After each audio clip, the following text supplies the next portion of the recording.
In the name of God, most gracious, most merciful, Mr. Y.P. Trivedi, the chief guest of the evening, Mr. Rashmi Bhai Zaveri, Dr. Zakir Naik, Mr. Chaman Bhai Vora, Mr. Dhanraj Salecha, distinguished guests, ladies and gentlemen. Assalamu alaikum. May peace be on you. On behalf of the organizers, the Indian Vegetarian Congress, the Islamic Research Foundation, and the Rushdie Foundation, I welcome all of you today to this morning's unique program, a public dialogue on the topic, is non-vegetarian food permitted or prohibited for a human being? It is being held in a spirit of friendship and understanding each other's viewpoints. I, Dr. Mohammed Naik, am the coordinator for this dialogue. Hence, I occupy a neutral position. It is my onerous duty to ensure a fair and proper conduct of this meeting. Therefore, I would request both our speakers as well as the audience to maintain due decorum for a healthy and lively debate, as well as a dialogue. Now we would have the past president of the Indian Vegetarian Congress, Mr. Jayantilal R. Doshi, welcoming and introducing the chief guest of the evening, Mr. Y.P. Trivedi. Mr. Jayantilal Doshi.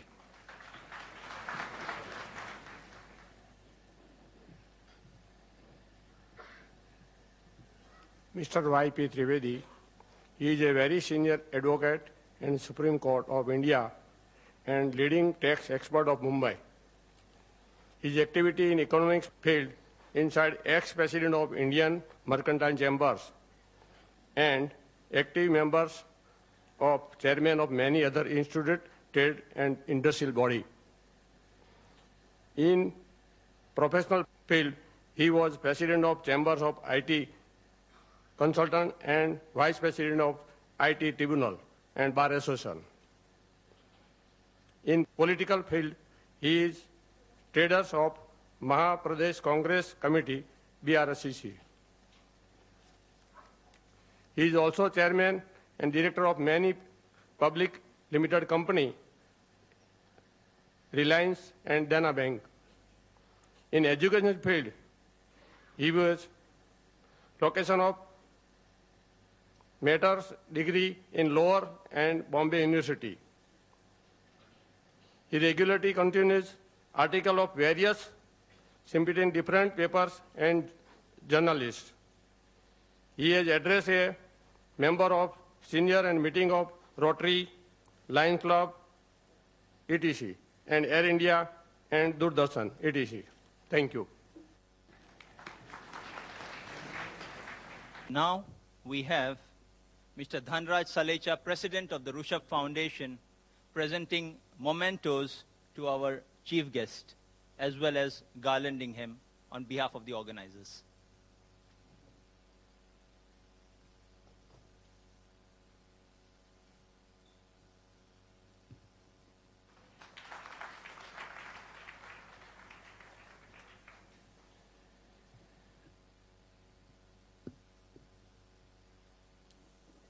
Now we have our chief guest, Mr. Y.P. Trivedi, addressing our audience collected here today. Mr. Y.P. Trivedi.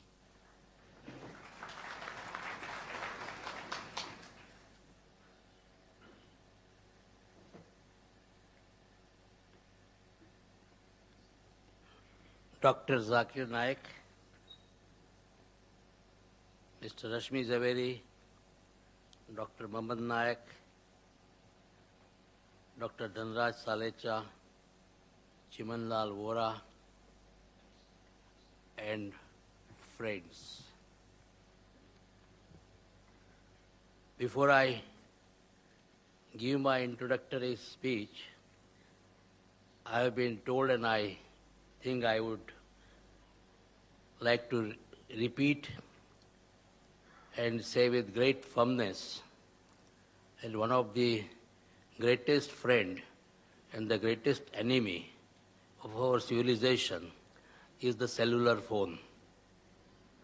And all those who have got cellular phones, it's a great friend, when you are in absolute necessity, and when you are in a meeting, it's a great enemy. So I would request all those with cellular phones, please switch off the phone and do not disturb, because it disturbs the train of thinking of those who are speaking, on those who are attending and other listening very attentively.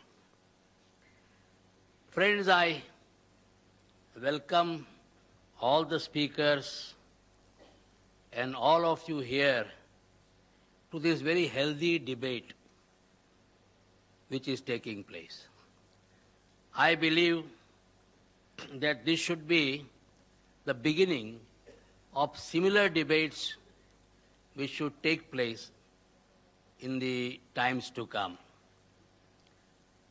This debate or discussion or the clearinghouse of mind is probably in the best traditions both of the Hindu civilization as well as of Islam.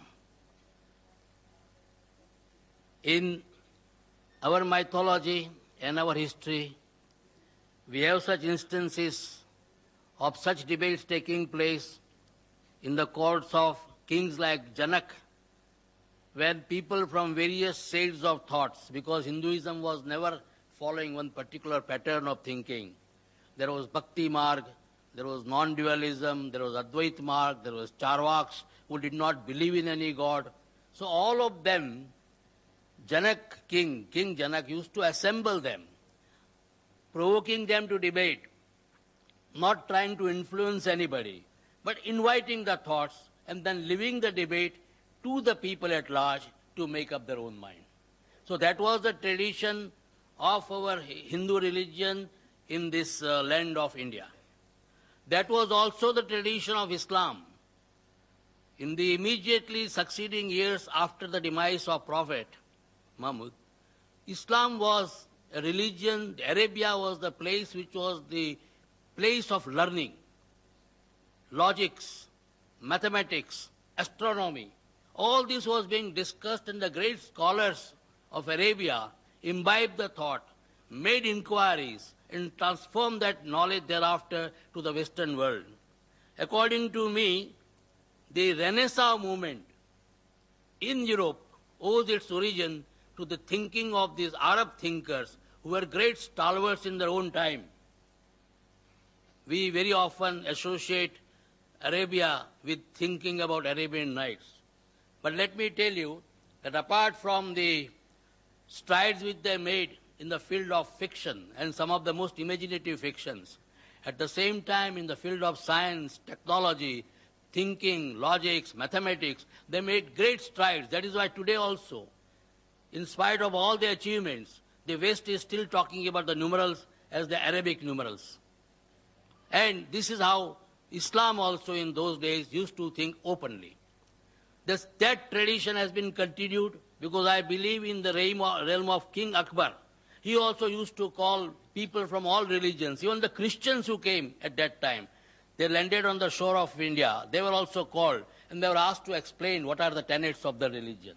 So this sort of a healthy debate is something which is an absolute necessity for the development of any cultured, civilized, and tolerant society. Dr. Vora said that he is neutral. Let me tell him and all of you, I am also neutral. If I would not have been neutral, I would not have been made the chief guest. And I do not wish to desire to make any final comment on the subject. But one school of thought I would like to narrate here, which I read at some place, that all those animals in nature who are grass eaters, the animals which are thriving on leaves, they have got bovine teeth. They do not have canine teeth.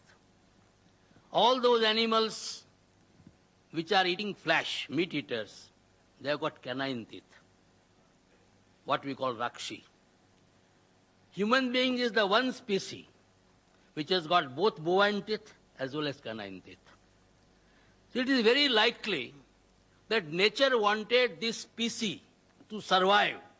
Nature considered that this species, human beings, are the most important species which should be there in this world. They should try to contribute, they should try to carry my message and take it further. So they wanted, the nature probably wanted this species to survive under all circumstances.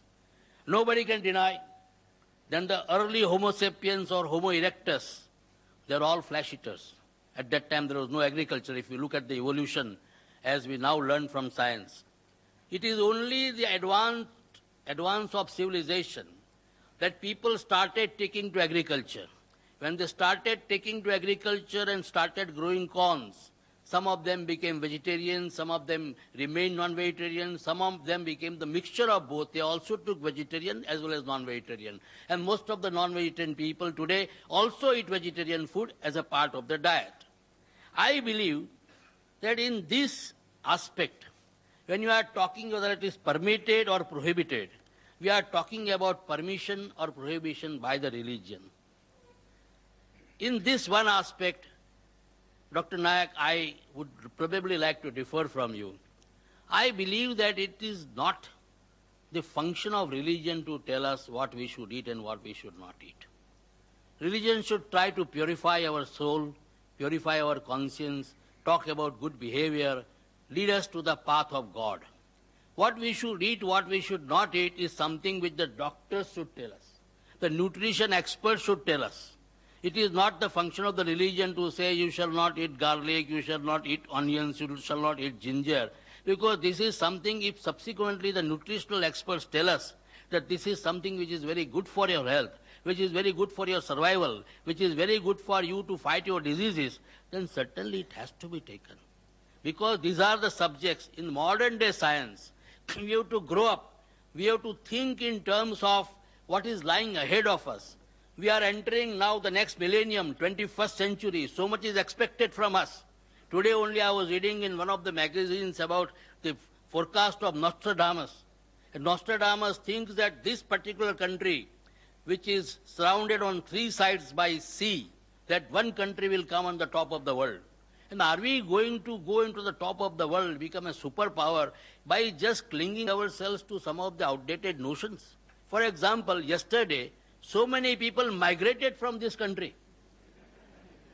I was wondering in the heart of my hearts, what is it? There is no scientific explanation all throughout. All people with any basis of logic, all people who knew something about science, they were saying nothing will happen whether 8 planets come in one line or they go zigzag. Nothing is going to happen. But then all types of talks were there. Alang, which was our largest shipyard, that was completely forsaken and completely deserted. I was told that for rushing to Rajasthan, I don't understand why people from Rajasthan are so panicky. The Marwadis left everything, came here and made an empire.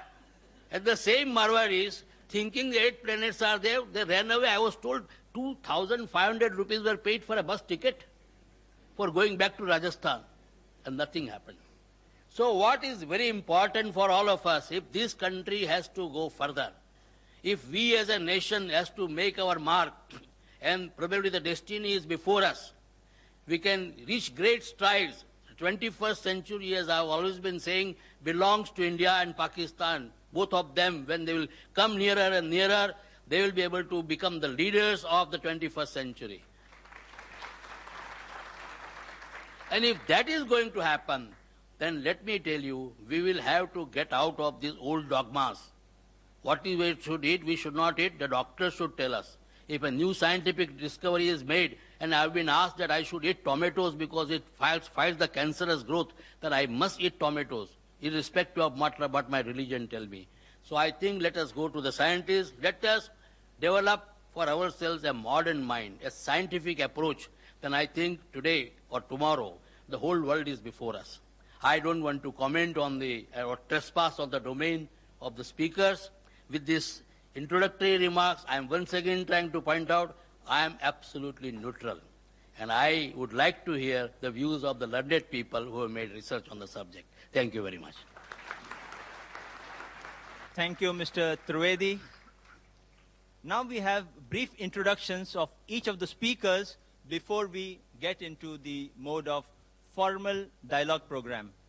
We have Mr. Chamanbhai Vora, Senior Vice President of the Indian Vegetarian Congress, to introduce Mr. Rashmibhai Zaveri. Well, today I feel very happy to introduce our President, Sri Rashmibhai Zaveri, President of the Indian Vegetarian Congress.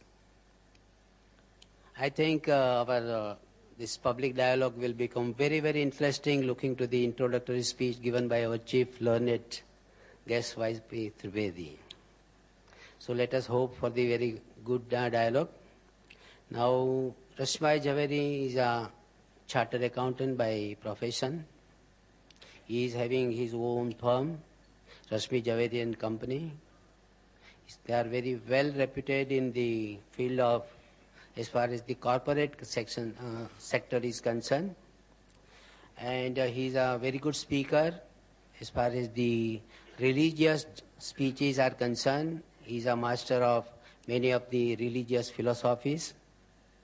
He is a very active member of the Chartered Accountant Society. He himself is the member of the Bharat Jain Mahamandal.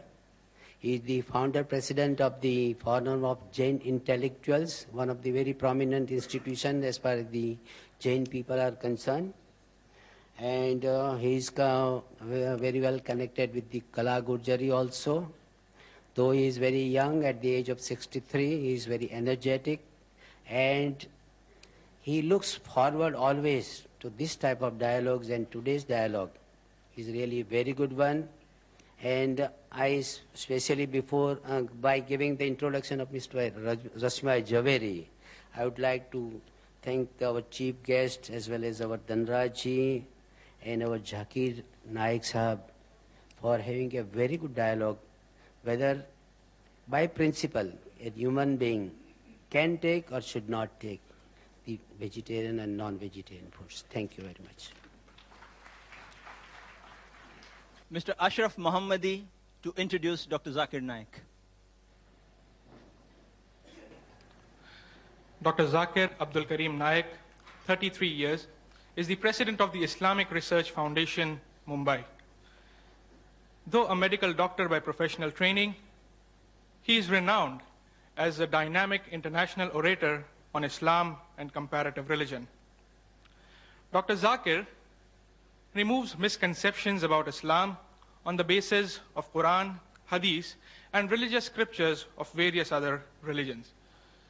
He also uses reason, logic, and modern scientific facts to remove the misconceptions about Islam. He is popular for his critical analysis and convincing answers to challenging questions posed by audiences after his public talks. In the last 3 years itself, he has delivered more than 300 public talks worldwide. Dr. Zakir also appears on various international TV and satellite TV channels throughout the world. He has also participated in various symposia and such dialogues with prominent personalities of various faiths.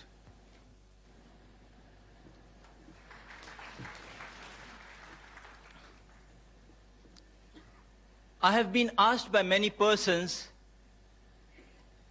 why are we having this dialogue, this topic, these speakers only? I hereby clarify. Mr. Dhanraj Salecha, President of Rushev Foundation, once visited the Islamic Research Foundation office about 1.5 months ago. He presented the Islamic Research Foundation kindly with a set of literature favoring vegetarianism. These included quotations from major world religions,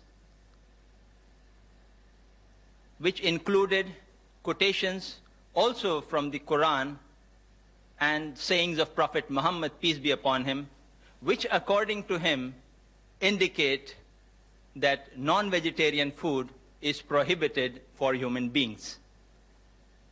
After some discussions, Mr. Salecha proposed that a public dialogue be held at Patkar Hall between Mr. Rashmi Bhai Zaveri, President of the Indian Vegetarian Congress, and Dr. Zakir Naik, President of Islamic Research Foundation, on the topic, is non-vegetarian food permitted or prohibited for a human being? This would, in turn, enable the audience at large to know the different viewpoints of both the speakers and form their own judgment. Both the speakers agreed to the same. Just about 5 days back, that is this Tuesday, I met Mr. Zaveri, and he requested that both the speakers in their talk refrain from speaking on other religions except their own. Dr. Zakir, though being very ardently in the field of comparative religion, reluctantly agreed. Therefore, as far as the religious points are concerned in the talk and response of our speakers, Mr. Zaveri will speak only from the Jain viewpoint unless compelled otherwise. Similarly, Dr. Zakir will speak only from the Islamic viewpoint unless compelled otherwise. This, in brief, is the clarifying background to the dialogue. The format for the dialogue will be as agreed to and decided fair by the speakers. Mr. Rashmi Bhai Zaveri will first address us for 50 minutes on the topic, is non-vegetarian food permitted or prohibited for a human being? Then Dr. Zakir Naik will make his presentation for 50 minutes on the same topic. This would be followed by a response session in which Mr. Zaveri will respond for 15 minutes to the matter presented by Dr. Zakir. Similarly, Dr. Zakir too would then respond for 15 minutes to the matter presented by Mr. Zaveri. When 5 minutes are left for the conclusion of the talk or the response time, I would put before each speaker a rate saying 5 minutes left, in which time they are expected to conclude. Lastly, we would have the question and answer session in which the audience may pose questions to each of the speakers alternately on the question mics provided in the auditorium. Written questions on slips of paper would be given secondary preference if time allows us. Now, I would request our first speaker, Mr. Rashmi Bhai Zaveri, to present his address. Ladies and gentlemen, Mr. Rashmi Bhai Zaveri.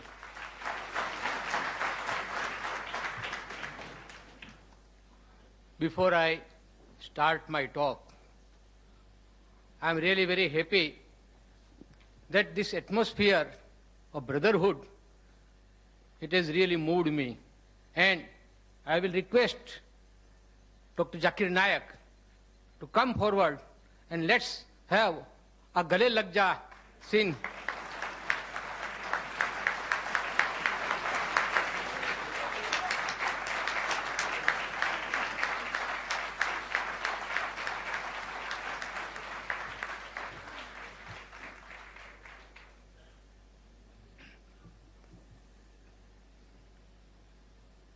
The chief guest of this morning, Mr. Y.P. Trivedi, President of Rushabh Corporation, Sri Dhanraj Salecha, the learned speaker, Dr. Zakir Naik, the expert commentator, and the coordinator, Dr. Mohammad Nayak, Vice President of IBC, Sri Chaman Bhai Vora, other dignitaries on and off the dais,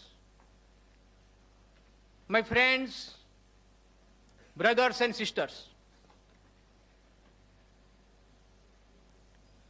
First of all, I must acknowledge the dedication, the sincerity with which all the three organizations, particularly Islam Research Foundation, has taken pains in arranging this lecture.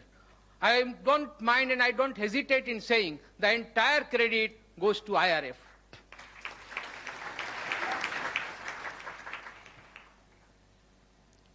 Friends, the topic today is non-veg food permitted or prohibited for a human being? Any argument or any statement for that matter is always to be considered from a relative point of view. There cannot be any absolute truth, there cannot be any absolute statement that it is 100% prohibited or 100% permitted. So friends, let's see, as very rightly put in by Mr. Trivedi, who started the ball rolling, that we will not speak only from religious point of view. Religious has to enter. You can't divorce it from today's subject. But I would like to speak on this topic, that non-veg food is prohibited for human being from various angles. For example, geographical reason, historical reason, moral, ethical and religious reason, economical, environmental and ecological reasons, natural reasons and psychological reasons, and above all, medical reasons.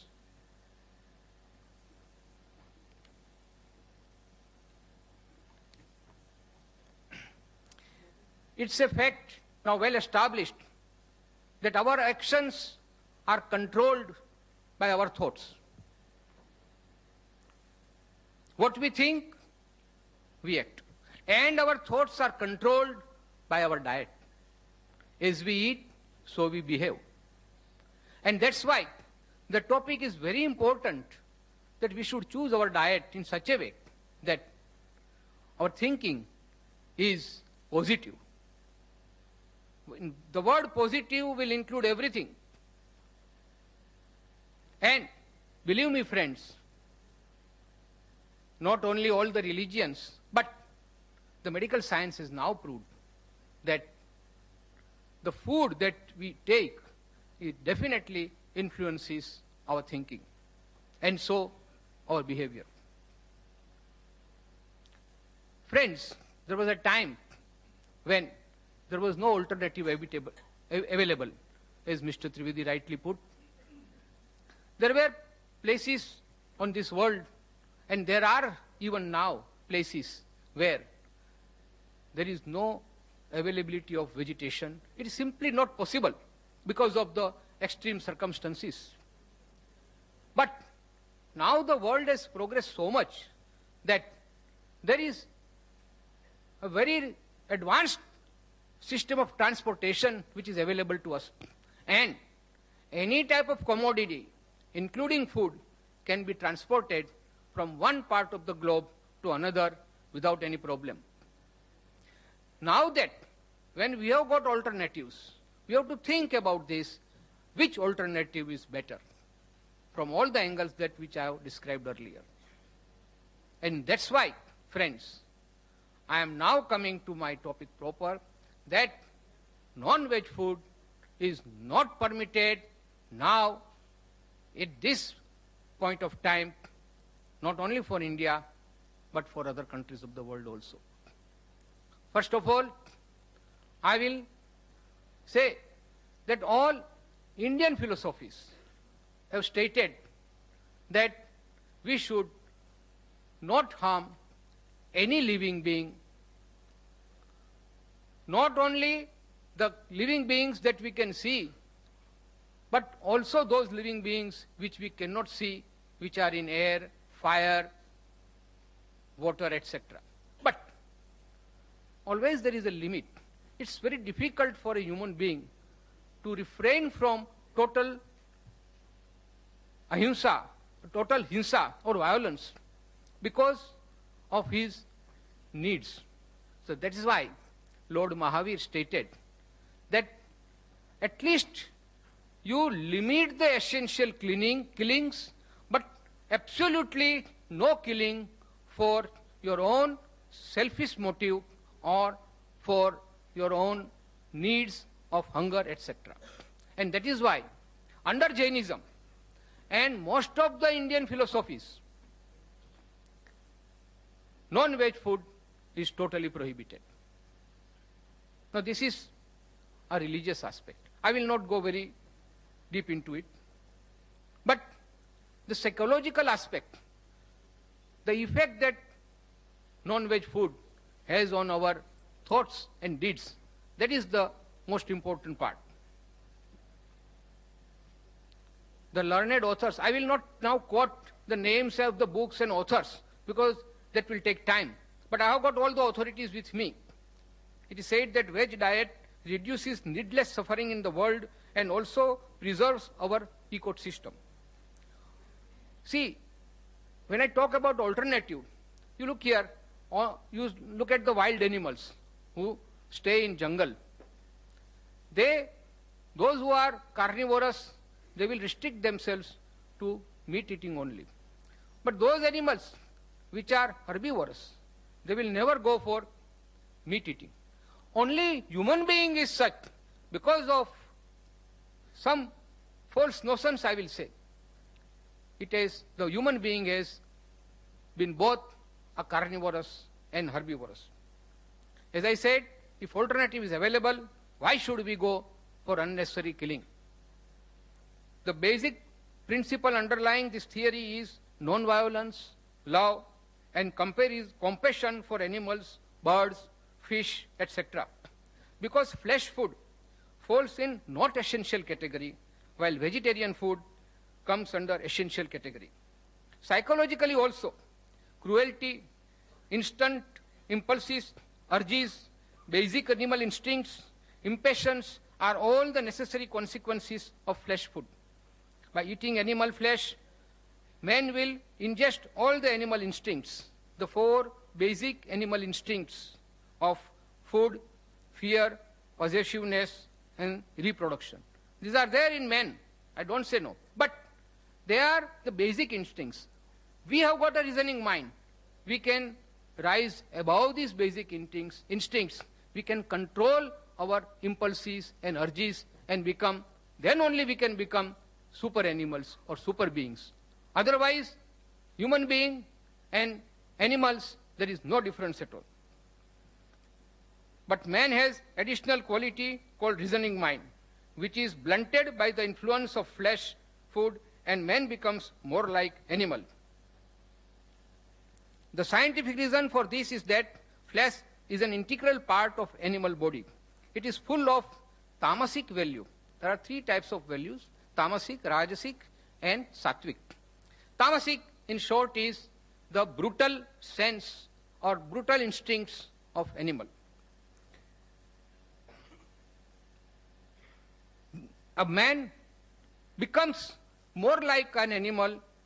He is callous, he is cruel, he is ignorant if he is eating the food that is the part of the bodies of the dead animals.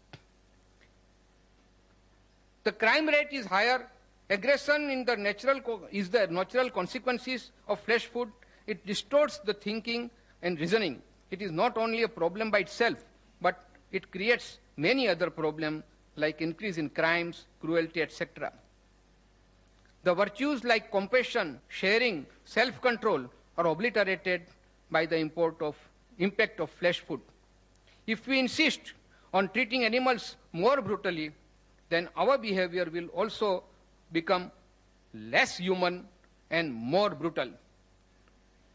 I will quote one shairi that what will happen if this animal instincts is so embedded in our heart, what will become of man? आदमी की शक्ल से अब डर रहा है आदमी, आदमी की शक्ल से अब डर रहा है आदमी, आदमी को लूट कर घर भर रहा है आदमी, आदमी ही मारता है मर रहा है आदमी, आदमी ही मारता है मर रहा है आदमी, समझ कुछ आता नहीं क्या कर रहा है आदमी. Friends, this is because the man has become an animal. He does not then distinguish between whether he is an animal or a human being, because this is the influence of the food, the flesh food that he eats. Flesh food is the cause of PMS syndrome, that is preposterous mood swing and psychological distortions. Thus, it is now established that if flesh food is the root cause of moral and spiritual degeneration. We at Indian Vegetarian Congress, we are working for important tasks, since it will lead to a more humane world at peace with animal kingdom and with each other. We at IVC define a vegetarian as one who does not at any time or under any circumstances eat meat, fish, fowl, eggs, or any other type of flesh food. Vegetarian does not come from vegetable. Now this is very important, friends, understand. The word vegetarian does not come from vegetable. The root is, it is derived from the word vegetus, V-E-G-E-T-U-S, meaning whole, sound, fresh, lively. Nothing is more powerful than an individual acting out of his conscience, thus helping to bring the collective conscious to life. That is what Norman Cousins said. And what does Albert Schweitzer has to say? Until man extends his circle of compassion to all living things, man will not find peace for himself. It is a man's sympathy with all creatures that first makes him truly a human being. Now, friends, I will go next to the most important topic, and that is the medical viewpoint. It's a fallacy, friend. It's a myth to say that we don't get enough protein from veg food. And that is why a man must have flesh food that is rich in protein. I'll come one by one to these myths. First of all, I will first give you examples of those strong animals. Say elephant, say rhino. These are the strongest animals on this earth. Are they meat eaters? No. They are pure veg. Even if they die, they will not eat meat. Even then, they are the strongest. Take example of horse. We talk about horse power. It's the most powerful creature useful for our purpose, and that is also a pure vegetarian. And take examples of cattle, cows, bullock, and other animals. They are not only useful to us, but they are pure vegetarian. My point here is that those vegetarian animals are strong enough and they don't need any flesh food. In fact, if stupidly flesh food is given to these veg animals, what will happen? You all know about the mad cow disease, the syndrome called BEC. Friends, this BSE, bovine spongiform encephalopathy. You know what happened a few years back in England? It was a result of feeding rendered sheep byproducts to cattle as protein supplement. These sheep were infected with scrapie, an acid disease known for over 200 years.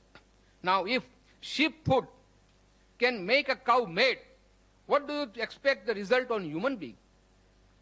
Millions of innocent cows were killed mercilessly just because they were suspected to be infected with BSE, and that too for no fault of theirs, but the stupid ways of feeding sheep protein on absolutely unnatural diet for a cow. So is the case with humans. Animal protein is not natural for us. Similarly, millions of chicks were destroyed in Eastern Asia countries because they were infected with certain disease. Now coming back to healthy diet, I will quote from one Dr. Dean Ornish, who has written a very learned book on how to reverse heart disease without surgery or drugs. And this book, my friends, is the best seller in America now. It has really created interest in the people of America and all over the world for that matter, that veg food is definitely better from medical point of view.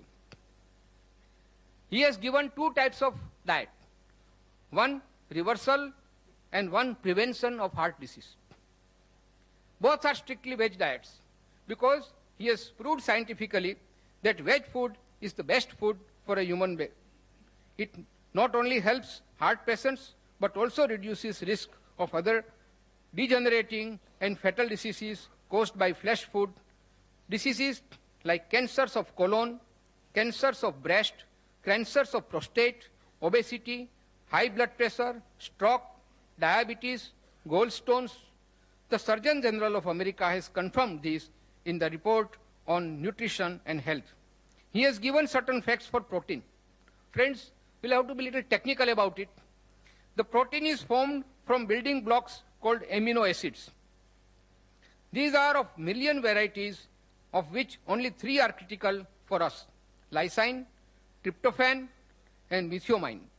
All these are available in animals as well as veg, plant food.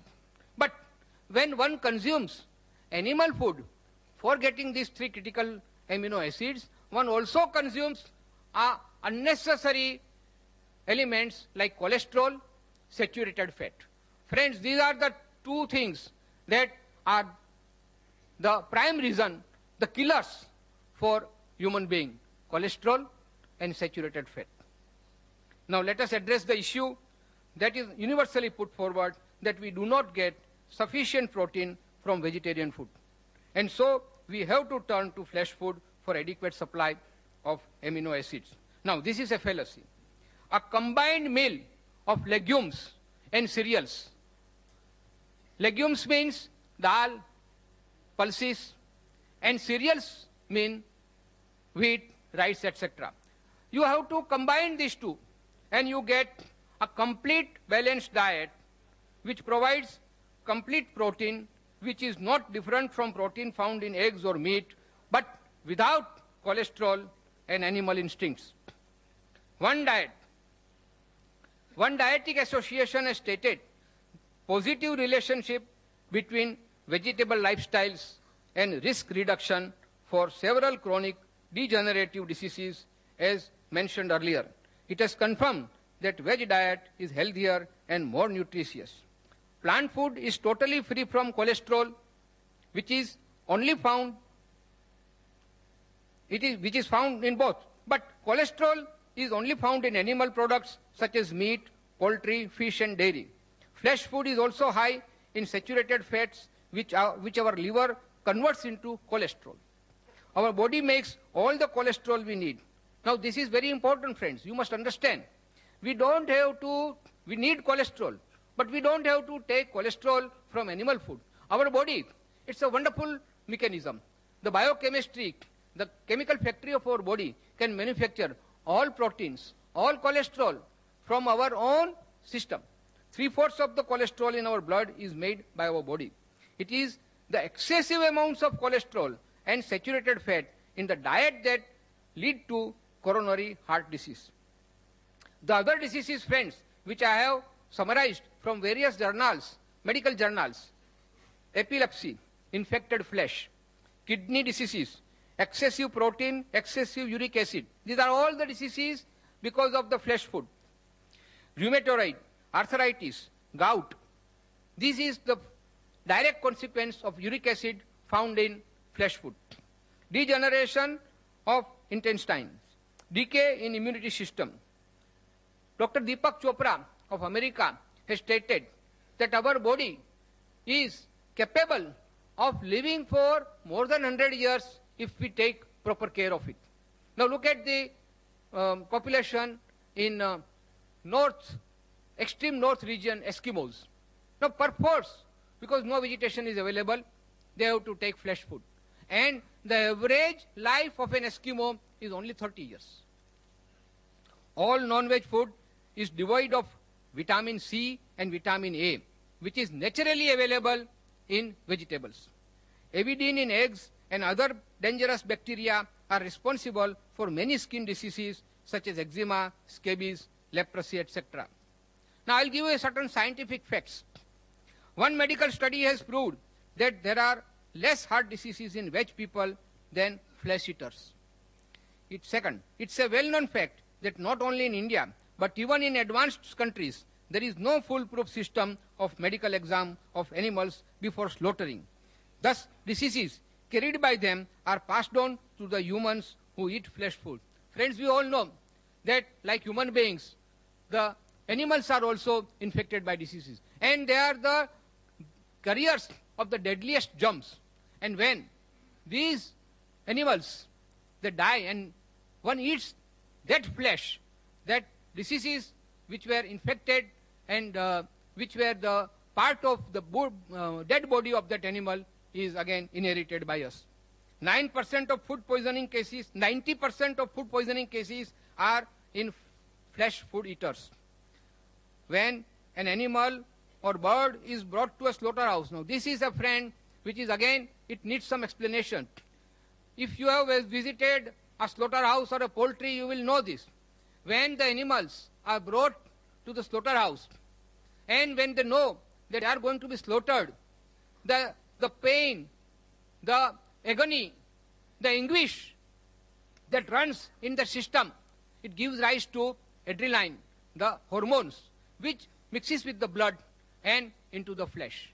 Now, these instincts of fear, anguish, anger, despair, all negative points are then becoming part of the flesh food and it passes on to the person who eats. And that is why, friends, I say that when one eats flesh food, he becomes more like animal and less like a human being. I will now turn to the fallacy that eggs are necessary for growing children because they contain protein. As I said, excessive protein is more harmful than useful. And the protein that we find in pulses, in cereals, is much more richer and natural than the protein, the excessive protein we find in animal food.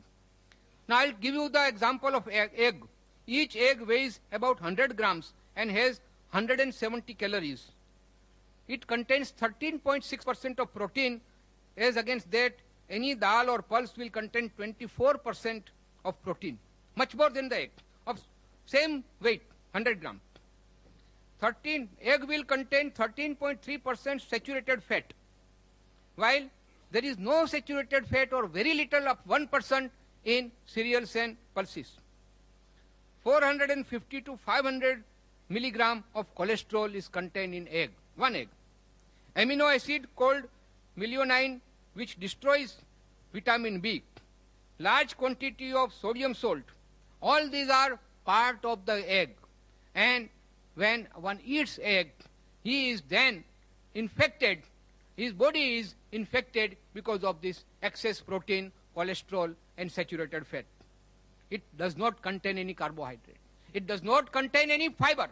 Friends, the medical science has now come forward and stated that for our digestion, we must have fiber. And fiber is found only in vegetable food and not in the flesh food at all. Now, cost-wise, I'm only comparing the egg now. Cost-wise, for 1 gram of protein, the cost of egg is 4 to 5 times more than the pulses, wheat or soya bean.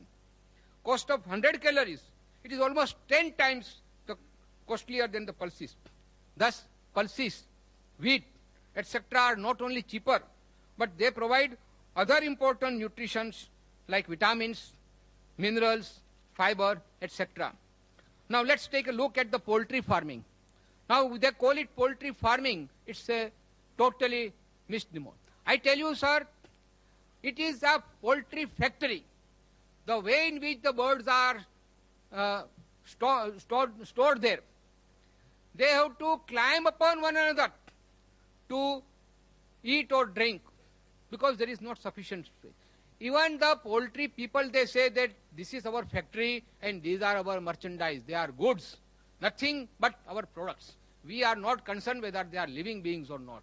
They are totally devoid of any compassion, any karuna, and that is why these things are also reflected in the birds. The birds are stored like commodities. They are fed unnatural food and administered drugs which are harmful for humans only to speed up their metabolism so that they can produce more eggs.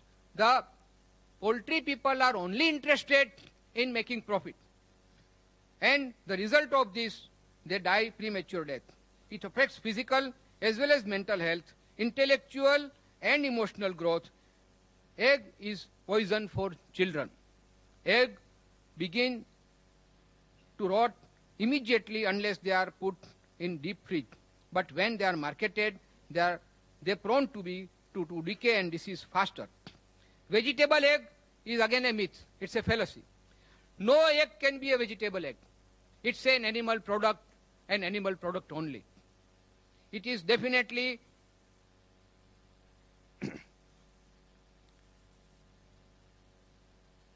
it's definitely an animal product. It can never be called vegetable item. It's a misnomer. It's a deception.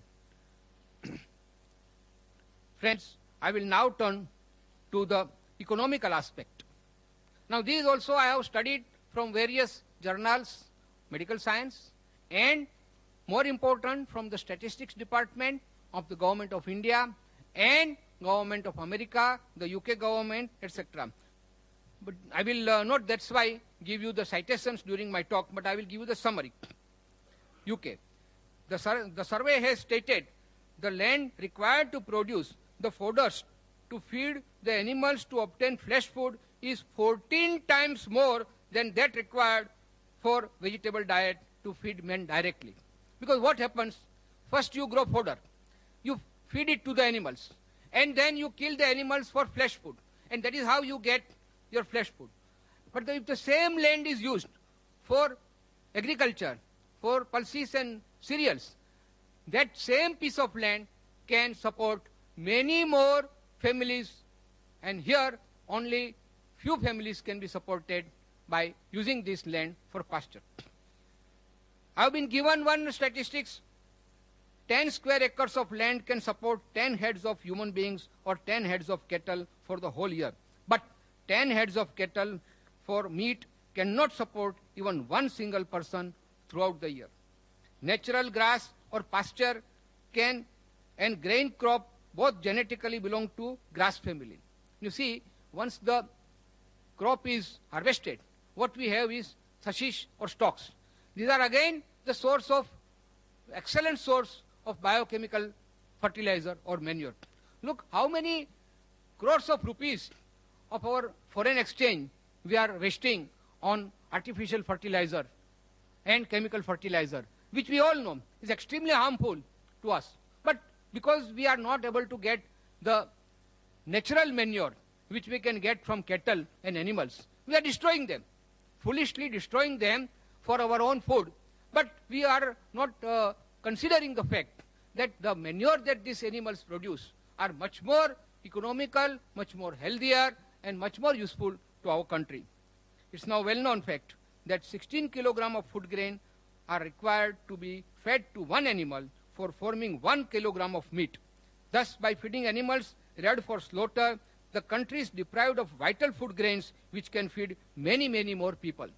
So, not only for growing food, but also for pasture and for manure, we require land. The human oncogene work done by Professor Wilbing from Massachusetts, it is stated that to obtain 1 calorie of animal flesh, 7 vegetable calories have to be spent. Then the study further shows that the land needed to graze one average animal can sustain 5 average families. I will not burden you with facts and figures, but the summary of all this is that it is very economical to feed people on veg diet rather than on flesh food. Now let's take the other point of view of economy, ecology, environment, slaughterhouses, etc. Production of animal flesh food require more land, more water, more food grains for feeding animals meant for slaughtering. Now this will again destroy or rather disturb the balance of our ecology and environment. Because the resources are always limited, we have to make best use of that. Either we grow crops or we rear animals for slaughtering. And look at the way the slaughterhouses work, how they are maintained. It's simply a hygienic horror. The conditions are appalling and totally unsanitary all over the world. Yesterday only on internet I got a report from foreign countries, advanced countries of America and France, that the conditions of slaughterhouses there also, it is reported, are totally unsanitary. I got a copy of white papers from Government Accountability Project of America, fighting filth on the kill floor, a matter of life and death for America's families. Slaughtering of animals, meat processing plants, and finally most unhygienic ways of transport and sale of flesh food has made flesh food totally unfit for human consumption. And do not think for a moment that imported, packaged, nicely packaged meat or canned meat is totally hygienic. No, my dear friends, that is also coming from those slaughterhouses where all these things which I have stated of medical science will apply. Not only that, they add certain preservatives, certain chemicals, certain additives which will keep the meat fresh. Environmental consciousness in India and abroad has now driven many people to vegetarianism. Environment-friendly veg foods are now available. The craze now in all over the world is to go for environmental friendly veg food because it is considered friendly and healthy. The green factories or glass houses are now exporting plant food, including fruits, to those countries which cannot grow them because of climate. The modern transportation system has given a much better alternative for food choice. In fact, for developing nations like India, government and NGOs should give more emphasis on larger production of more exports of plant food, which will serve the economic development of our country. Now look at the pollution. The pollution caused by legal and illegal slaughterhouses is terrific. The discharge of effluents from even so-called modern abattoirs is in the open and exposed to elements and public gaze. The carcasses of animals, the flow of blood, the horrible stench, etc. will add to the pollution. Ecological balance. Utility of animal world for human welfare cannot be overemphasized. Both are interdependent. Cows, sheep, fish, frogs, etc. are much more useful to us alive than dead. Then why should we kill our friends and our helpers to satisfy our taste buds? We should not be so much ungrateful, my friends, to our lesser beings. We call them animals or birds. Look at it from another point of view of natural manure. I have already stated that the animals produce much more natural and healthy manure than the artificial manure. Artificial chemicals, manures cost us dearly. Now again, I'm coming back to our economic term. We are importing artificial chemicals for manure purposes. That is again a drain on our exchequer. Friends, I will now briefly give you historical and geographical views. I have already touched upon it. Historically, in certain dry areas of miles and miles of desert where no vegetable can ever grow, maybe only food for survival was the animal food. Geographically, I stated as like Eskimos, there was no alternative. But once we have got this better alternative, which is healthier, which is more economical, which is more eco-friendly, why not go for such food? And friends, I will now go to the most important point, which will prove my point beyond any doubt, that why man is vegetarian by nature. I've got some 16 points here to compare how our body is built up. As Mr. Trivedi has started the ball rolling in this fashion of bovine teeth and non-bovine teeth. Teeth embed. Now I will first say about herbivorous. Teeth of herbivorous animals are embedded in the jaws, short, blunt, close to one another. While in carnivorous, they are sharp, pointed, long, and conical. The 2 or 4 teeth that we have got, like some people say they are like dog animals. They are not for meat eating, but they are found also in apes and chimpanzees, and which are fit for plucking the fruits and eating the fruits. The claws. No sharp nails for herbivorous. They are fit to pluck fruits only. While in carnivorous, the sharp nails helps in tearing apart the prey easily. Jaws, body and parts of our human body will fit, whether it will fit with herbivorous animals or with carnivorous animals. Tongue. The tongue of herbivorous is quite smooth, while that of carnivorous is very rough. Water drinking habit. That's a very important thing. My friend Dr. Paresh Dalal told me. He said that these herbivorous animals, they drink water with lips by suction, while all the carnivorous, they drink the water with tongue, they lap up. We don't do it. We always use our lips. Now come to the length of intestine. Longer intestines are found in herbivorous, about 4 times the body length. This cannot quickly expel the flesh food, while in carnivorous, smaller size of intestine, almost equal to the body length, and helps to expel flesh food before it gets contaminated. Liver and kidney. Smaller in proportion in herbivorous, so they are unable to throw out waste material easily. While in carnivorous, liver and kidney are longer in proportion, so they can throw out waste material easily. Digestive system. There is a less hydrochloric acid in digestive system of herbivorous, thus flesh cannot be digested easily, while obviously in carnivorous the quantum of hydrochloric acid is much more, and that is why they can digest the flesh food, but human being cannot. Salvia. In herbivorous, like human being, the salvia is alkaline and contains ptyalin, which helps in digesting carbohydrates found in the grains. While in carnivorous, the salvia is always acidic. The blood pH is alkaline, like human being and herbivorous, and acidic in carnivorous. The blood lipoproteins. Human blood lipoproteins is similar to all herbivorous, while it is not similar to that of carnivorous. Sense is weak. All the senses, particularly the eyesight, is weak in herbivorous and very powerful in carnivorous. Sound, voice is not herbivorous sound, or even the human sound is not frightening, unless, of course, we can make it now frightening. But by nature, the sound of all herbivorous is mild, while that of carnivorous, like lions and tigers, is very coarse and frightening. And lastly, infants.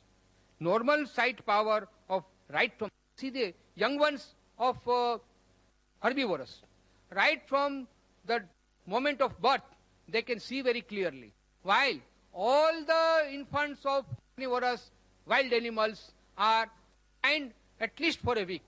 Now friends, it is for you to justify whether men fit by nature in this category of herbivorous, grain eaters, or in the category of carnivorous, the flesh eaters. Now friends, I will now tell you about certain great persons who condemned flesh food. Looking at the world's history, we find that all great scholars, philosophers, scientists like Einstein, artists like Leonardo da Vinci, poets like Milton, Pope, Shelley, and writers like George Bernard Shaw, and religious leaders, of course, of the world. Now, who are those people? The mathematician, the Pythagoras, the Plutarch, Newton and Einstein, the scientist, Dr. Annie Besant, Reverend Dr. Walter Walsh, George Bernard Shaw, Tolstoy, the Greek philosopher Socrates and Aristotle. They are all enlightened people, and they say They say that blessed are those with noble qualities of tolerance and compassion, love and non-violence, who are not flesh eaters. Now, friends, I will quote from George Bernard Shaw, which is very famous and widely published. We are living graves of murdered beasts. Listen what he says. We are living graves, moving graves of murdered beasts, slaughtered to satisfy our appetites. Like carrion crows, we live and feed on meat, regardless of the sufferings and the pain. Doctors once advised Bernard Shaw. He was very ill. He said that you must take some meat soup. Bernard Shaw said, I'll prefer death than to have anything with flesh food. And believe me, friends, he survived. And the doctor turned vegetarian. In the similar way, Mahatma Gandhi, his son was very sick. He was advised meat soup. And he refused, and the son survived. Why I am telling you, friends, all these things? That Mr. Trivedi said, yes, medically, whatever the doctor says, we have to accept, no doubt. But as I said in the very first thing in the beginning, I said, everything is relative. When doctor says something, he will say only from medical point of view. And friends, we are not living here. We are here on this earth, not only to survive. Survival is important, but not at the cost of others and inflict pain on others. Thank you very much, friends. 21st century will belong to vegetarians. Okay, I think I have made my points on very general terms, friends.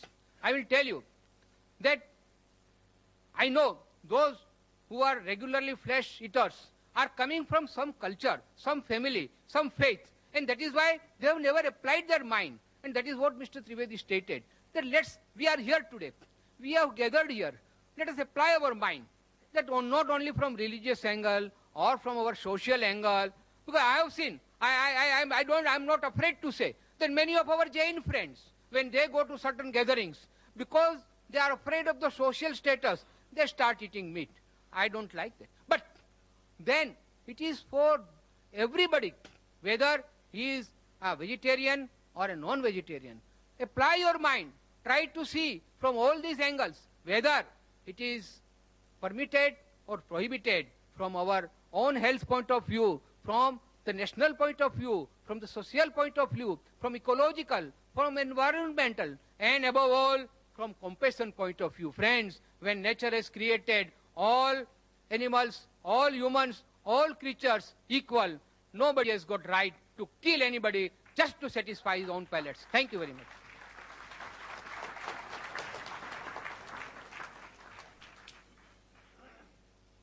Ladies and gentlemen, Dr. Zakir Naik to present his talk.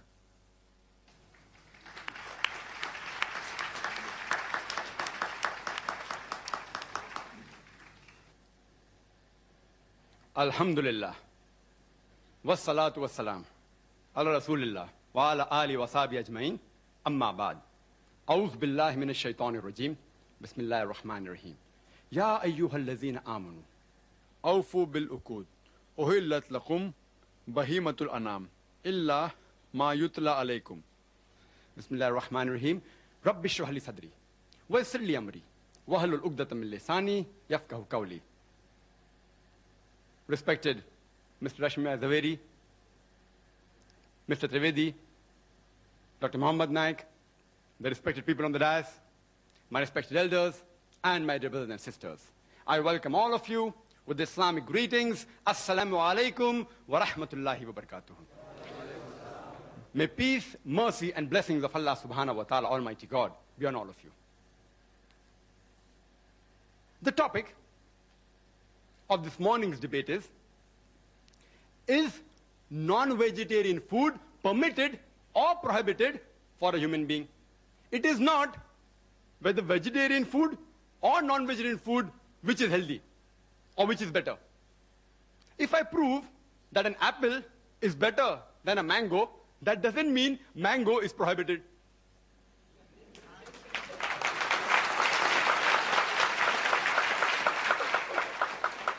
This statement is sufficient to end the dialogue for me, but I have to reply.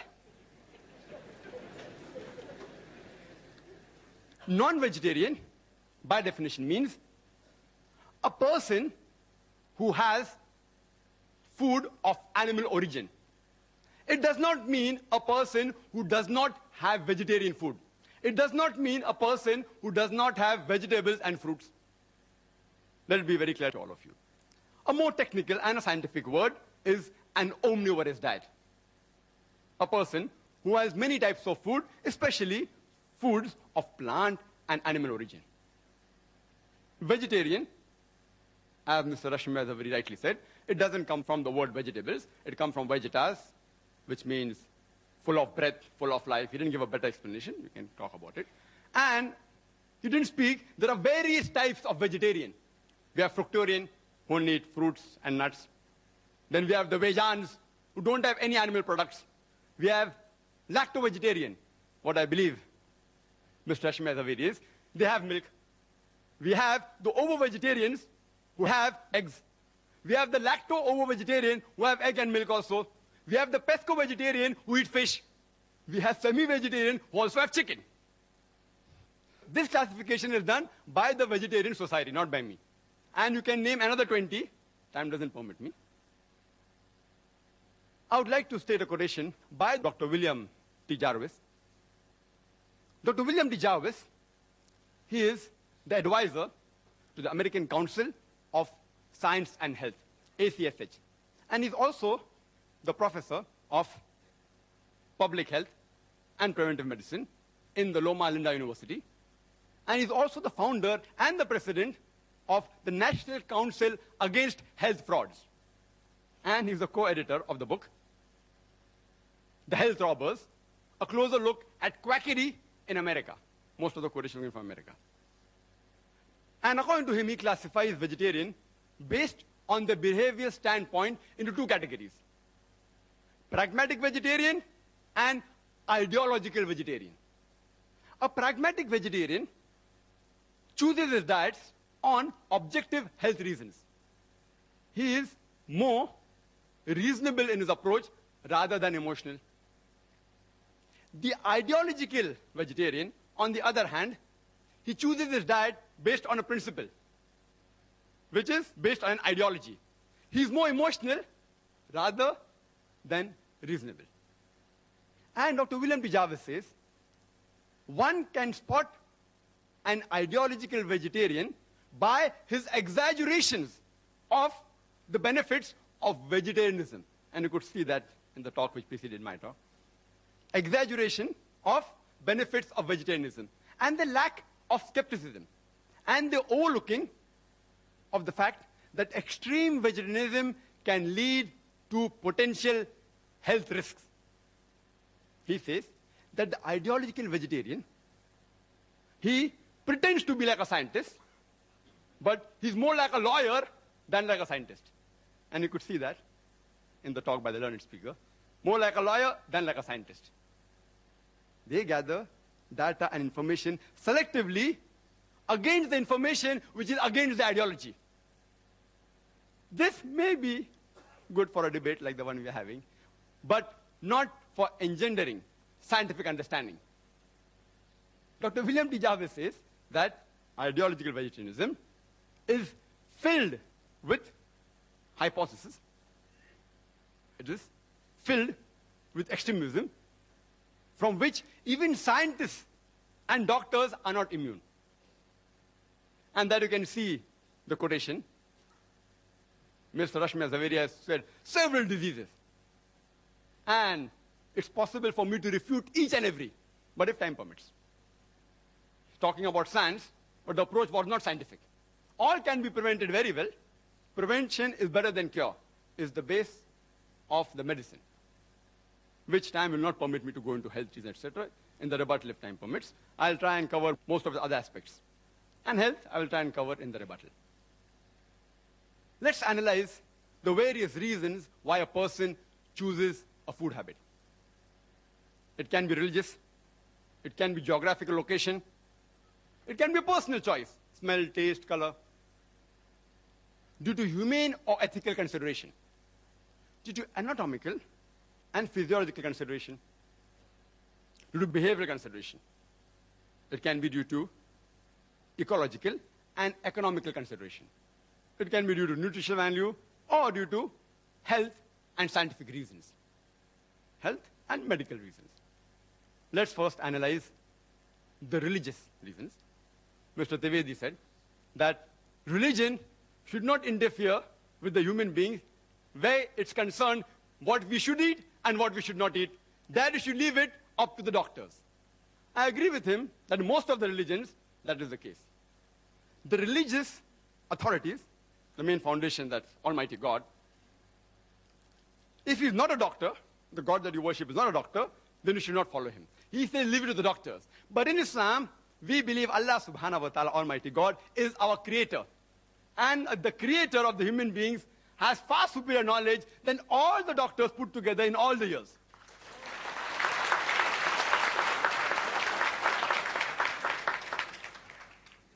And you can find the statements, as Mr. Ashmed Zaveri said, all from doctors.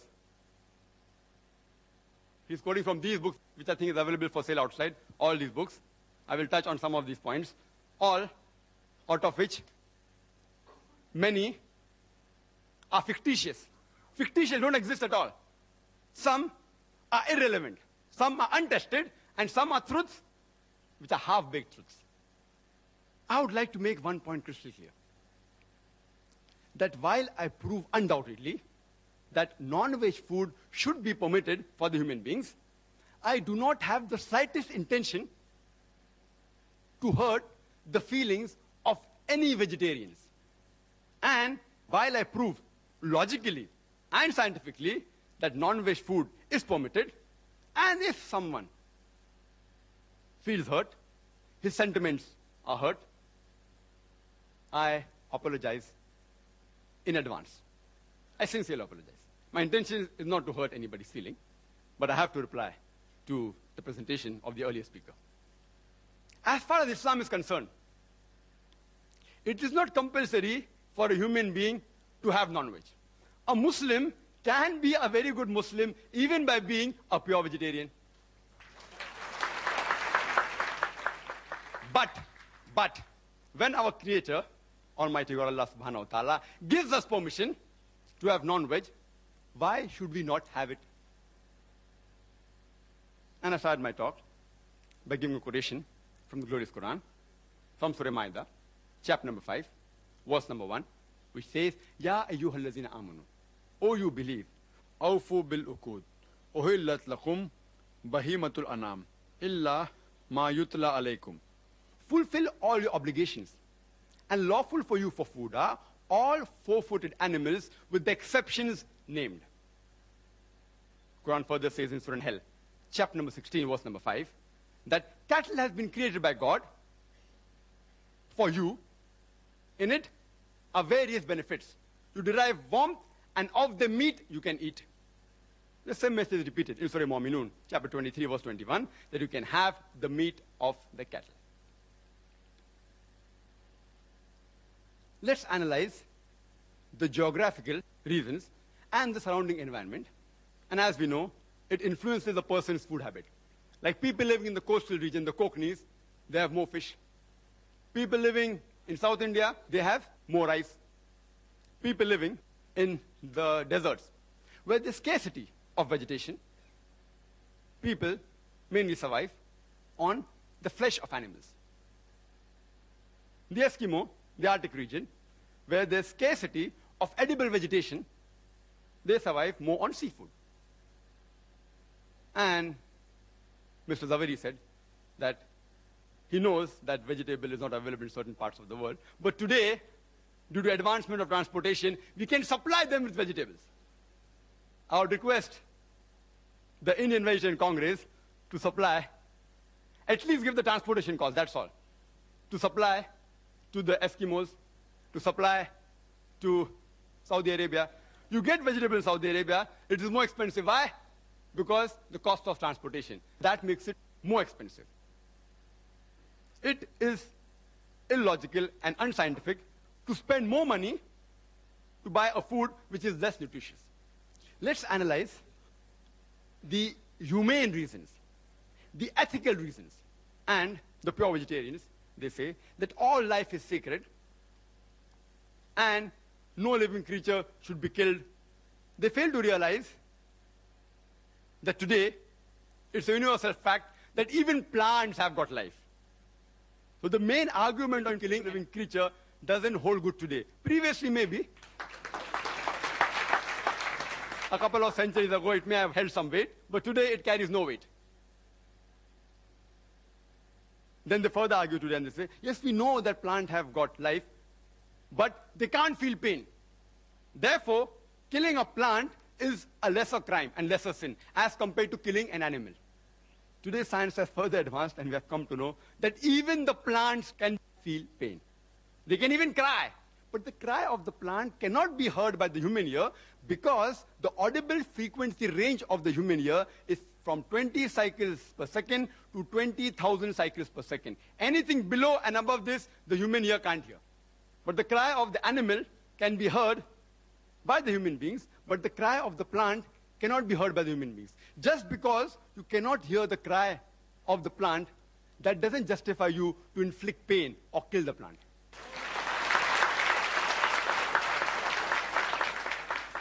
There was an ideological vegetarian who had a discussion with me. He told me that, Brother Zakir, I know that plants have life. They feel pain. But you know, plants, they have got about 2 senses less as compared to the animals. I said, for sake of argument, I agree with you. But then I asked him a simple question. That suppose your brother is born deaf and dumb. Cannot hear, cannot speak. 2 senses less. And when he grows up, and when someone comes and murders him, will you go and tell the judge, oh me Lord, give the murderer less punishment because my brother had 2 senses less? In fact, you will say, usne to masoom ko mara hai. He has killed an innocent person. Give him a bigger punishment. And further, if you analyze that in Islam, as far as living creatures are concerned, there are 2 types, broadly classified 2 types. Human beings who are living creatures and non-human being living creatures. As far as killing the human beings are concerned, Quran says in Surah Ma'idah, chapter number 5, verse number 32, that if any person, if anyone, kills any human being, unless it be for murder or for spreading mischief in the land, it is as though he has killed the whole of humanity. And if anyone saves any human being, it is as though he has saved the whole nation. If any person kills any human being, Muslim or non-Muslim, unless it be for murder or for creating mischief, Quran says he has killed the whole of humanity. If you save any human being, you have saved the whole of humanity. As far as non-human being living creatures are concerned, no human being should harm them unnecessarily, should not kill them unnecessarily for sports or for fun or for target practice. But if it is for your security and for your safety, you can stop them, you can even kill them. Or if you want for lawful food, but not just for fun and frolic or for hunting.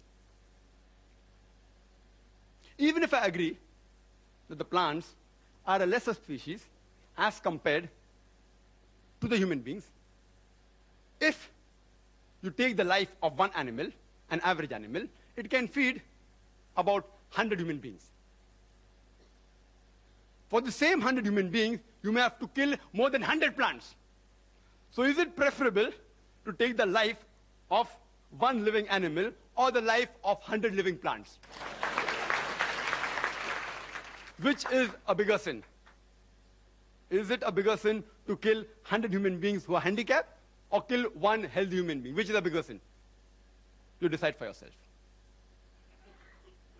There is a vegetarian society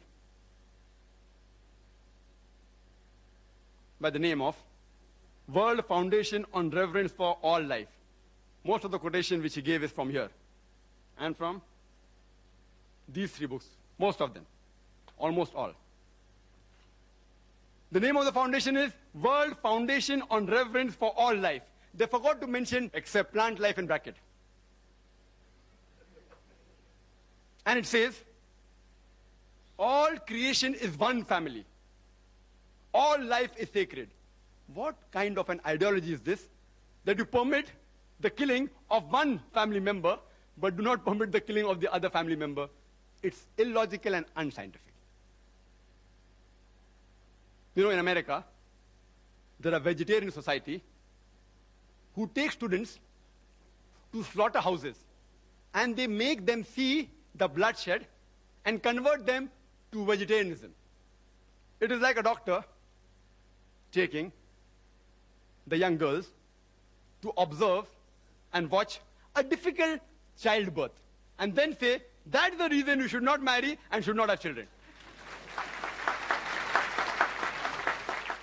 These are unethical forms of mind control. Unethical. Unethical. In fact, we should teach our children that when vegetables can be grown for food, why can't animals be raised for food? All life is sacred. I agree. Unnecessary killing them is wrong. But for a requirement, lawful food is permitted. Let's analyze the anatomical and the behavioral consideration. And there were a list of various things mentioned by Mr. Zaveri. You know, he was reading from paper at 100 miles per hour. I was trying to note down. How many disease? I, being a medical doctor, can answer, but how much can I answer? To name 10 diseases will take few seconds. To reply all 10 will take more than an hour. And he has listed a lot. I'll just try and tell you that if you go to authentic books, not researches made by ideological vegetarians, most of the answers are given on the medical aspect. Considering the anatomical and the physiological aspect, and he rightly said that if you observe the teeth of the herbivorous animal, the cow, the goat, the sheep, they have a flat set of teeth. They only have vegetables. If you observe the teeth of the carnivorous animal, lion, tiger, leopard, they have pointed set of teeth. They only have animal flesh. Not non-veg, animal flesh. They are not called as non-veg animals. They are called as carnivorous animals. There's a difference between carnivorous and non-veg. Non-veg actually is omnivorous. But if you analyze the set of teeth of the human beings, we have got flat teeth as well as pointed teeth. If Almighty God, our Creator, wanted us to have only vegetables, why did He give us these pointed teeth for what? And Mr. Zaveri said, these pointed teeth, they are not referring to the dog. They refer to the apes. He doesn't know the scientific meaning of the word canine. Comes from the root word caninus in Latin, which means of dog. And canine means pertaining to the family of Canidae, like wolves, dogs, etc. Scientists have given this name. Canine, meaning pertinent to dog. And he said, it doesn't look like the teeth of dogs. It refers to teeth of apes and monkeys. I believe in agreeing with the argument and proving my point, then you disprove him. It's easy. Even if I agree it is the teeth like the monkeys, do you know monkeys also have non-veg? They have the lice.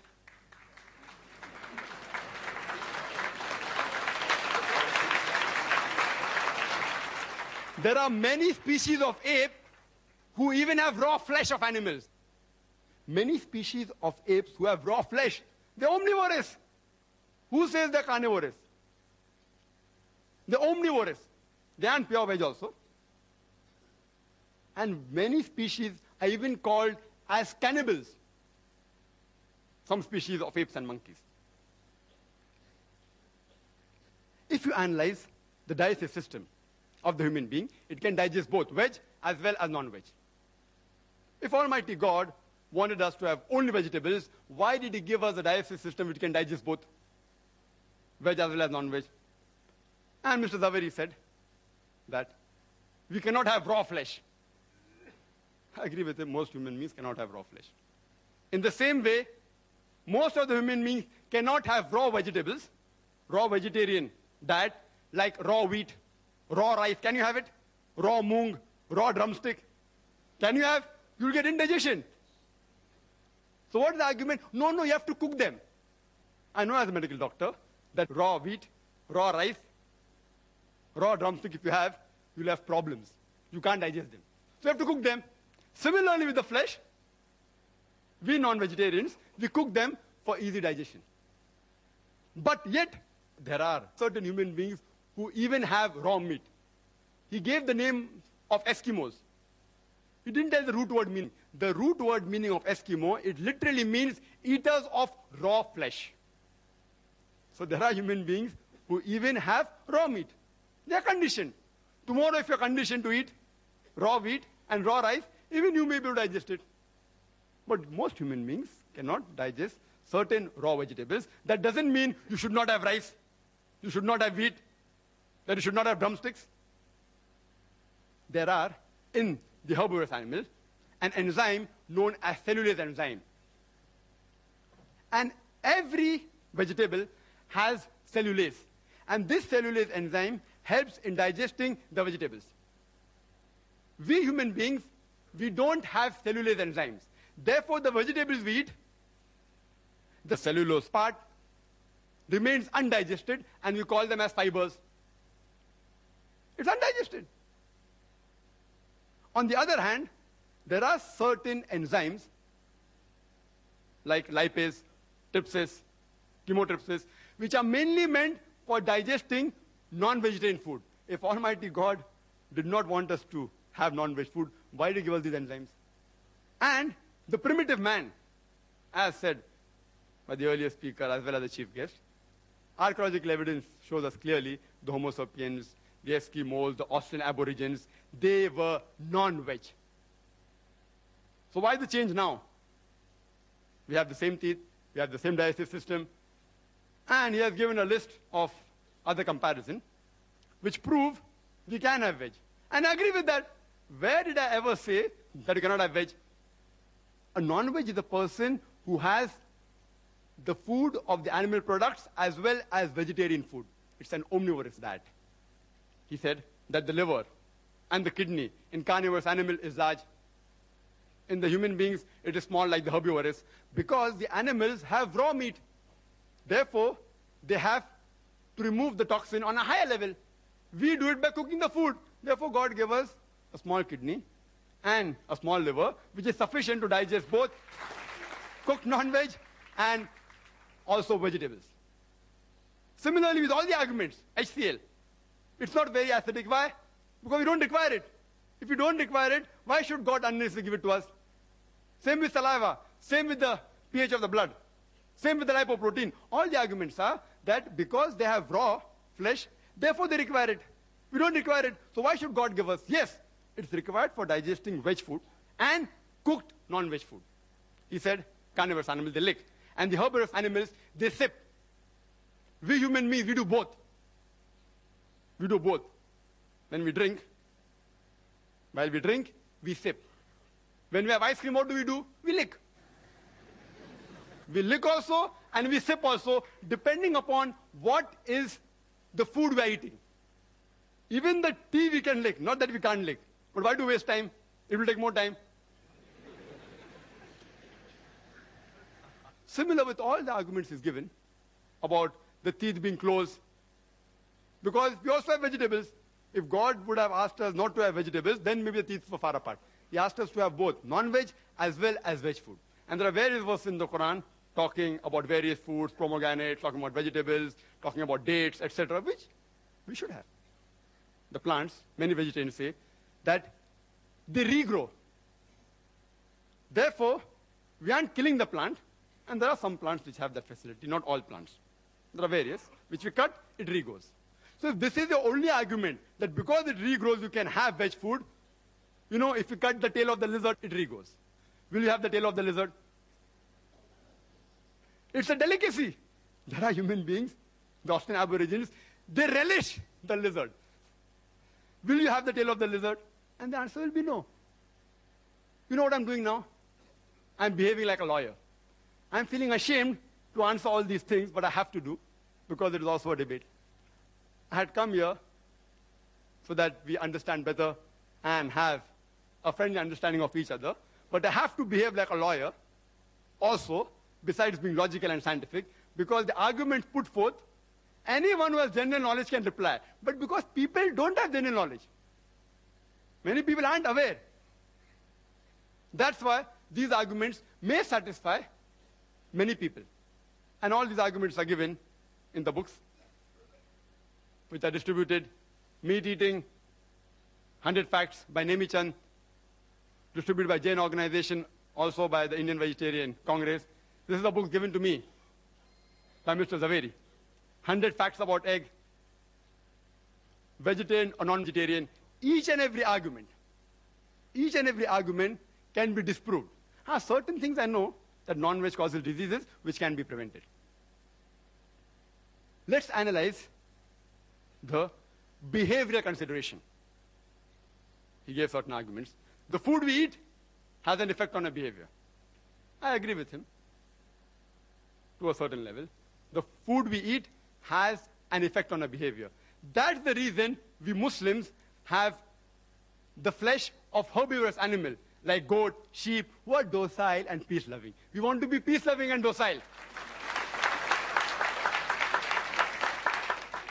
We don't have the meat of the carnivorous animal like lion, tiger, dog, pig, etc. And the Prophet clearly says all these animals are prohibited. We are peace-loving people. Therefore, we want to have animals which are peaceful. And countering argument, you all eat plants and you all behave like plants. That is suppression of the senses. A lower species. I know scientifically it is wrong. I'm only behaving like a lawyer. I feel ashamed to speak these points as a medical doctor. It's not true that you eat plants, you behave like plants. But the argument he has put forth, I'm giving a counter reply. You eat plants and you behave like plants, weak and suppressed, can't move properly. I'm sorry. I really apologize. I have to reply to the arguments. I apologize if I've hurt the feeling of any vegetarian. It is not scientifically true. It's just an argument, a counter-argument. Further, he gave the list of various peace-loving people like Mahatma Gandhi, and I respect Mahatma Gandhi because he has done certain good things for India and humanity. But if, because Mahatma Gandhi was peaceful, indicates that if you have veg food makes you peaceful, then today if you analyze the list of the Nobel Prize winners for peace, almost all, or most of them are non-vegetarian. Menachem Begin, non-veg. Yasser Arafat, non-veg. Anwar Sadat, non-veg. Mother Teresa, non-veg. Mother Teresa.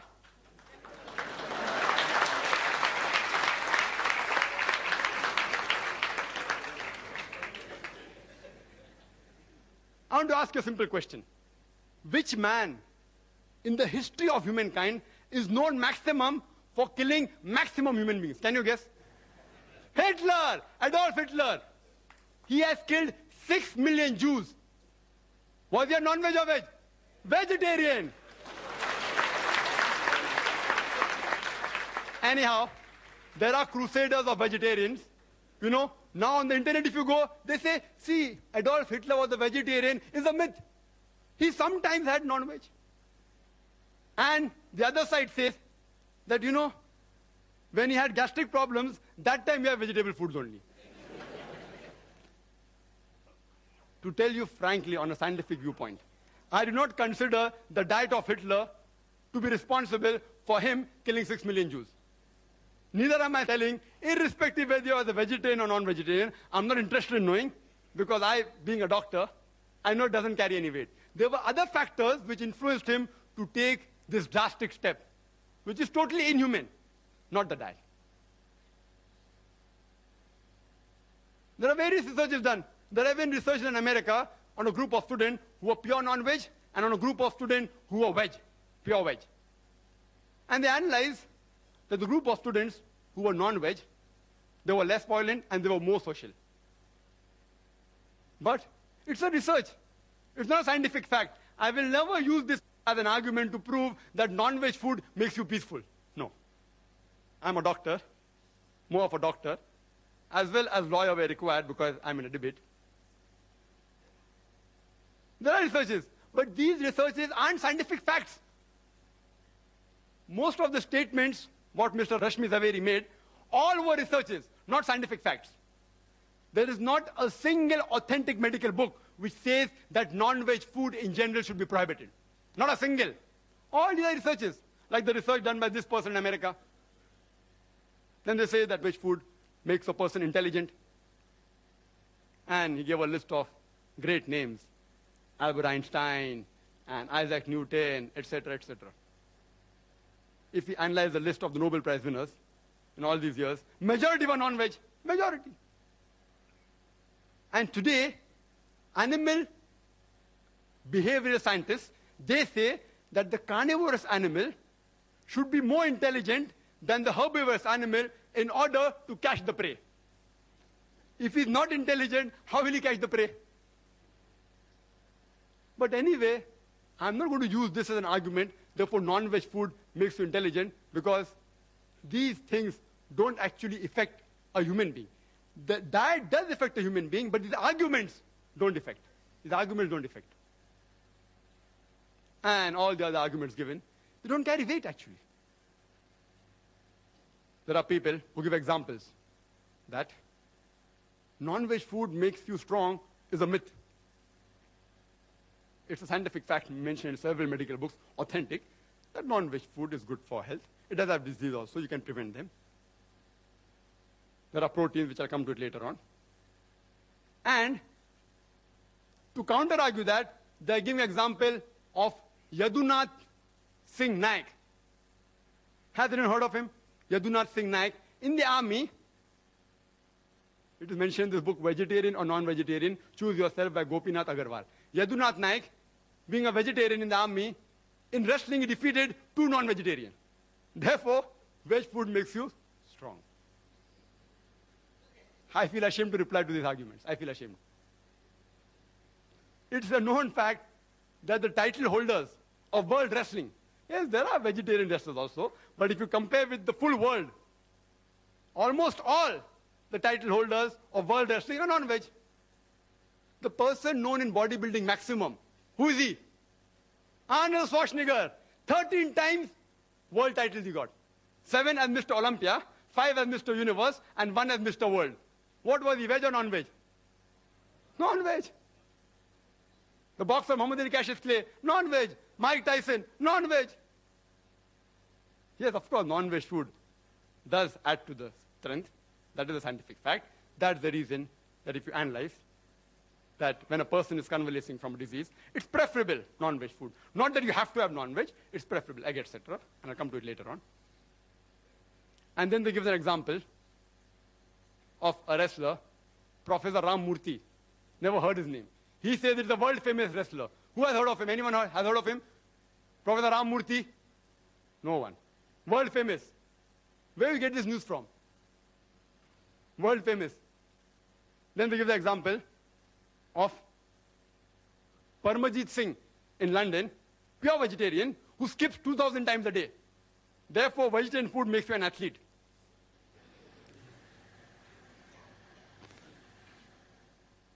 If these are the arguments supposed to be scientific, I really feel ashamed. Most of the athletic record holders, here's the Guinness book. You can go through it. I brought it along here. All mentioned about bodybuilding, athletic, 100 meters dash, all these people, if at random also you check up their dietary history, even giving benefit of doubt, more than 80 to 90% will be non-veg. But I will be a fanatic if I say that all these records are only due to the diets. I'll be a fanatic. A few records may be related to the diet, but not all. For the argument they give that the smell and the sight of a carnivorous animal is strong. The night vision is strong. As Mr. Rashmi Javeri said, night vision and sense of smell is strong in carnivorous. In herbivorous, it is less. In human meat, it is less. Therefore, we should be vegetarian. There are herbivorous animals, like the bee, whose sense of smell is very strong. And they even have a very good night vision. See, these are arguments which are not scientific, may be useful in a debate to convince the people illogically. Therefore, I'm here. Then he gave the example. Animals have hoarse voice, coarse voice, the carnivorous animal. Herbivorous animal don't have coarse voice. And to ask you a simple question, which animal is maximum known for a hoarse voice? Donkey. Veg or non-veg? Veg or non-veg? Veg. Anyway, by no means am I trying to prove that vegetarian food creates hoarse voice or non-vegetarian food creates melodious voice.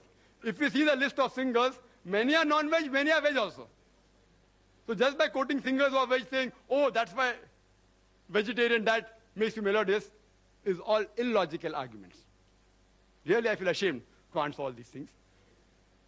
And he gave certain economic points. That economic reasons why we should have vegetarian food. It's more economical, according to Mr. Zaveri. And he gave several statistics, so many calories, so many this, so many tons of protein, which is mentioned here. From where they get the statistics, God alone knows. And he mentioned some protein. It's also mentioned in this book that 1 kg of animal protein that we get, we have to feed so many plants, etc.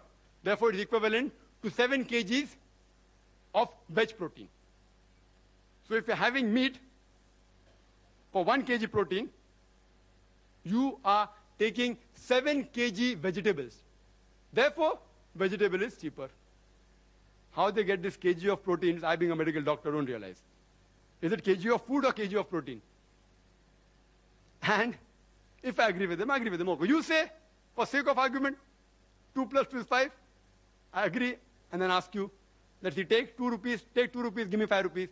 Take 2,000, give me 5,000. Similarly, if I agree it is right, all the statistics, then I tell that the vegetarians, they should thank the non-vegetarians. You know why? Because if we would not have slaughtered the animal for food, it would have lived for another 5 to 10 years. And in that time, you would have had the vegetables of 7 to 8 people for a few years. So you should thank us from preventing the animal from eating your vegetable food. Furthermore, he gave the calculation from some record, from where, I don't know. 1:14, the land that you graze required for animal is 14 times more than the land required for food, etc. Same example is given here, that the land required to produce 1 ton of beef, the same land you can feed 5 average families. 1 ton of beef is equivalent to 10 or 20 tons of veg food. And the land required to graze an animal can raise 5 average families. My early argument also holds good here. But besides that, these ideological vegetarians, they fail to realize that the animals graze on land which is unsuitable for growing crops. They eat the plants which is inedible for the human beings, like husk and stalks, corn stalks. They don't eat plants which are edible for the human beings. Yes, they can eat. But when they enter the fields, the farmer, but natural, takes them out of the field. Why? To cause loss. Yes, if you have excess of crop, etc., there are certain governments who even feed them. And there are nomadic populations who make their living by grazing animals on land which is unsuitable for crop growing. But they eat the vegetation which is inedible to the human beings, and they make their living. Even the animal lives, even the human being lives. And today, according to UN report, about 23% approximately of the land in the world is used for pastures, 23% for forest, less than 10% for cultivation. The remaining 45%, majority, can yet be used for growing crops. Why don't you use that? Why are you running after the food of the animals, poor living creatures? Let them live, let them eat. Why are you stopping them from eating? If the non-vegetarians stop slaughtering the cattle, do you know that there will be overpopulation of cattle? Overpopulation. I'm aware that human beings, they raise animals for food. That means, by methods, they increase the multiplication of the animals. But if suppose I agree that from today, all non-vegetarians stop raising animals for food and stop killing them for food, yet they will grow in population. You know why? Human beings. In all these years, our population is increasing. Even with all the family planning method, with all the birth control, hum do hamare do, yet we are increasing. There is no birth control method among the cattle, and the gestation is less than the human beings. 5 months to 6 months to 8 months, less than the human beings, and they multiply faster. So if we stop killing and stop raising yet, within a few decades, you'll have problems not of overpopulation of human beings, of overpopulation of cattle. How are we going to solve it? There are various nutrition. He talked about protein, etc. If time permits, I will speak in the rebuttal. I would like to make a statement of Dr. George R. Kerr, which is sufficient to counter all his arguments on health. Dr. George R. Kerr, he is the professor of nutrition in the University of Texas. Why I'm giving the designation, you can come to know that these people actually specialize in catching health fraud. People who deal in fraud in health. He says that virtually all authors of the diet and disease books, they propose hypotheses which are untested, ill-tested, unfound, unlikely, or disproved. I would like to repeat. Dr. George R. Kerr says virtually all authors of books on diet and disease, they propose hypothesis which is ill-tested, unfound, non-tested, unlikely, or disproved. Time is running short. I would like to make the statement that's given by the American Council on Science and Health. Just a statement. See, they are experts. These quotation of research aren't scientific facts. All this quotation that this causes this, that, some are scientific facts, but they can be prevented. But the other thing about mentioning about this land and that land, these are only statistics done by individual researchers. Even when you do PhD, you can do a research and that will come into account, but won't carry weight. American Council on Science and Health says that a person need not abstain from meat and be a vegetarian to have a healthy diet. And the topic is not veg or non-veg, which is healthier. It is non-veg food permitted or prohibited for the human beings? And I will list out the points in summary to make it easier for Mr. Zaveri to answer in the rebuttal. Point number 1. There is not a single major religion which bans or prohibits all non-veg food in general. Point number 2.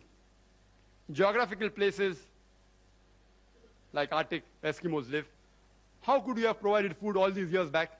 And today also, if you provide, it's going to be more expensive. Point number 3. If all life is sacred, why do you kill the plants? Even they have life. Point number 4. Even plants feel pain. Point number 5. Even if I agree they have 2 senses less, killing a creature of 2 senses less is a lesser crime, is illogical. Point number 6. It's preferable to kill 1 animal and take 1 animal life than to take 100 lives of plants for feeding 100 people. Point number 7. Each and every argument can be disproved. The liver and the kidney, HCl. Same with saliva, same with the pH of the blood, same with the lipoprotein. Point number 8. The human beings have an omnivorous set of teeth for eating veg as well as non-veg. Point number 9.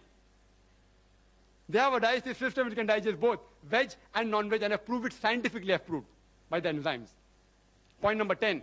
Primitive man was non-veg. So you can't say it's prohibited for human beings. Human beings means even for that person. Point number 11.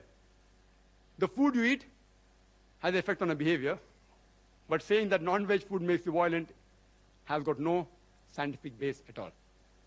Point number 12. Giving argument that veg food makes you strong, makes you peaceful, makes you intelligent, makes you athletes, are all myths. Point number 13. Night vision and sense of smell is strong in carnivorous. In herbivorous, it is less. The carnivorous animal have hoarse voice, coarse voice. Herbivorous animal don't have coarse voice. Are all illogical arguments. Point number 14. That veg food is cheaper, I've disproved it. It's not economical. In certain countries, yes. Like India, it can be. But if you go abroad, in the Western countries, veg food is more expensive. And fresh veg food is phenomenal. fresh vegetables. Furthermore, point number 15, that the land required to graze the animal will cause scarcity of the land for growing crops is also wrong. Point number 16, if the non-vegetarians stop slaughtering the cattle, do you know that there will be overpopulation of cattle? Point number 17. According to Dr. Kerr, these books written by dietitian, they can't be relied upon. All the statistics given are mainly from there.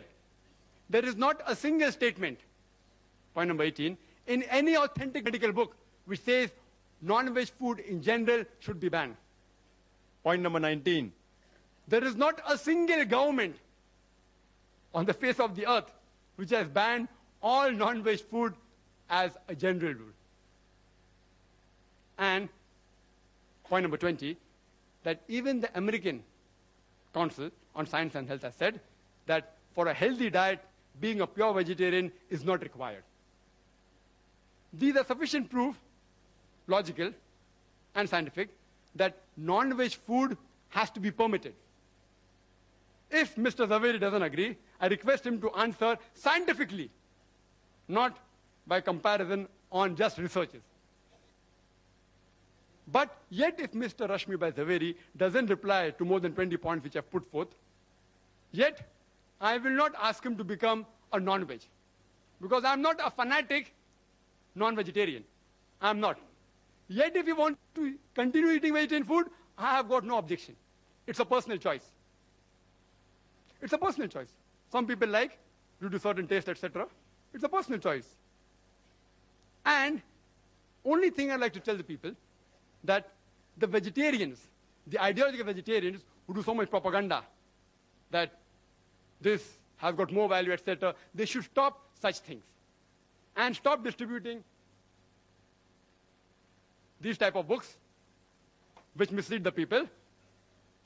I would like to end my talk by giving the quotation of the glorious Quran from Surah Nahl, chapter 16, verse 125, which says, "Udu ila sabili rabbika bil hikmah wal maw'izatil hasana wajadil billati ahsan." That is, invite all to the way of thy Lord with wisdom and beautiful preaching, and argue with them and reason with them in the ways that are best and most gracious. Wa akhiru da'wana alhamdulillahi rabbil alamin.